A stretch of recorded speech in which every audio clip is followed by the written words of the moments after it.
All right, today we're going to take a journey through Nepal, a country that's really defined by one single powerful idea: ascent.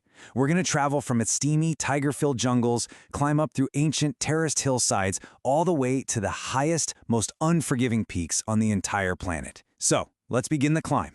And this, right here, is the absolute core of Nepal's magic. I mean, think about it. It's one of the only places on Earth where a trip of just a little over 100 miles can take you from a subtropical jungle, teeming with rhinos and tigers, to the literal Arctic conditions of the planet's highest mountains. It's an entire world of climates and wildlife, all compressed into one vertical landscape. So here's how our climb is going to go.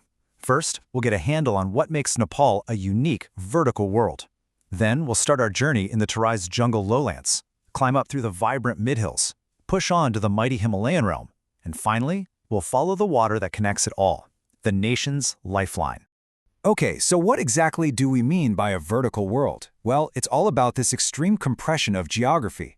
The altitude shoots up so incredibly fast over such a short distance that it packs an unbelievable diversity of climates and ecosystems, everything from subtropical to Arctic all into one country. Geographically, you can break it down into these three distinct belts. We're going to start our journey way down in the lowlands, the Tarai Siwaliks. Then we'll climb up into the more temperate mid-hills before we finally make it to the Alpine highlands. And believe me, each zone is like stepping into a completely different world. Our climb begins, well, at the bottom. We're in the Tarai. This is a subtropical belt of grasslands and really lush forests that runs right along the southern border. It is a world away from the icy peaks most of us picture when we think of Nepal. It's hot, it's humid, and it is just teeming with some of the world's most iconic wildlife. And the crown jewel of this whole region has got to be Chitwan National Park, which was established back in 1973. It's a UNESCO World Heritage Site, so you know it's a big deal. UNESCO's themselves call it one of the last undisturbed parts of the Tarai and, crucially, one of the last safe places for animals like the Bengal tiger.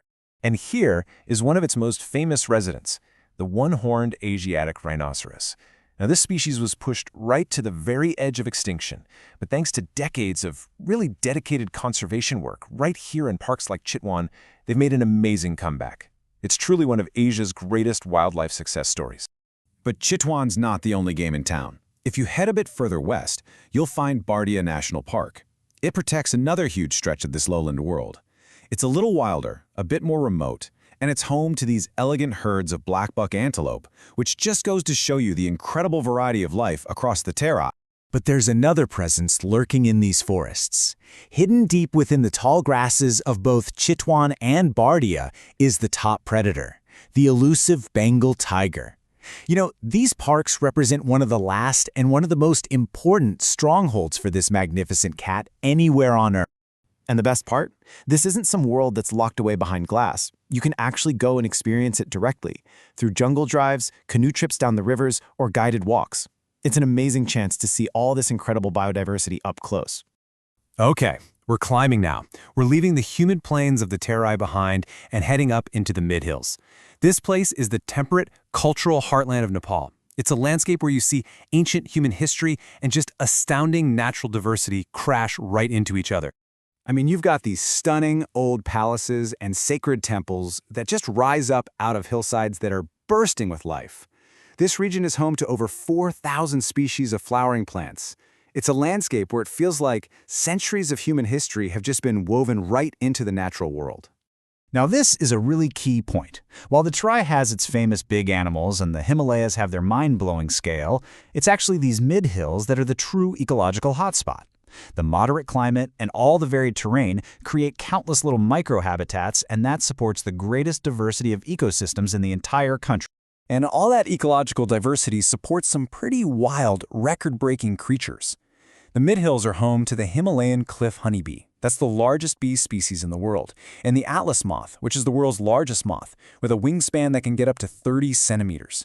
You'll even find a living fossil here, the relict Himalayan dragonfly. It's truly a land of giants, both big and small. All right, time for our final ascent. We're leaving the green hills behind and climbing into the high Himalayas, a world of ice, wind, and rock. This is the roof of the world. You know, life at this altitude is just a constant battle for survival. The animals you find here are absolute masters of adaptation.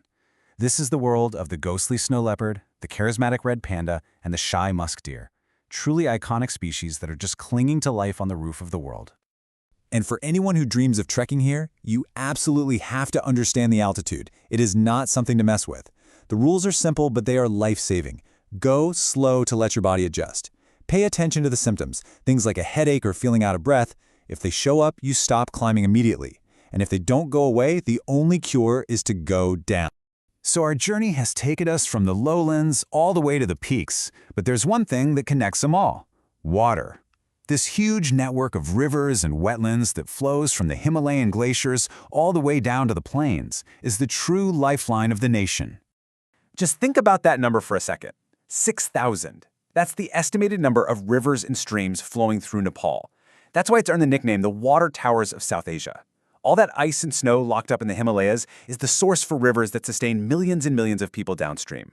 And this water system creates wetlands that are so important they're recognized globally as Ramsar sites. They span the entire country. Down in the Terai, you have Koshitapu, which is a major layover for migrating waterbirds. But then you climb way up into the mountains and you find the Gokyo Lakes, the world's highest freshwater lake system, and the stunning turquoise waters of Foksundo, which is a winter hangout for snow leopards. Each one is a vital, unique treasure. So, our ascent is complete. We've gone from the humid jungles of the Terai, through the terraced, cultural heartland of the mid-hills, all the way up to the sacred, icy peaks of the Himalayas. We've seen jungle giants, living fossils, and the highest lakes on Earth.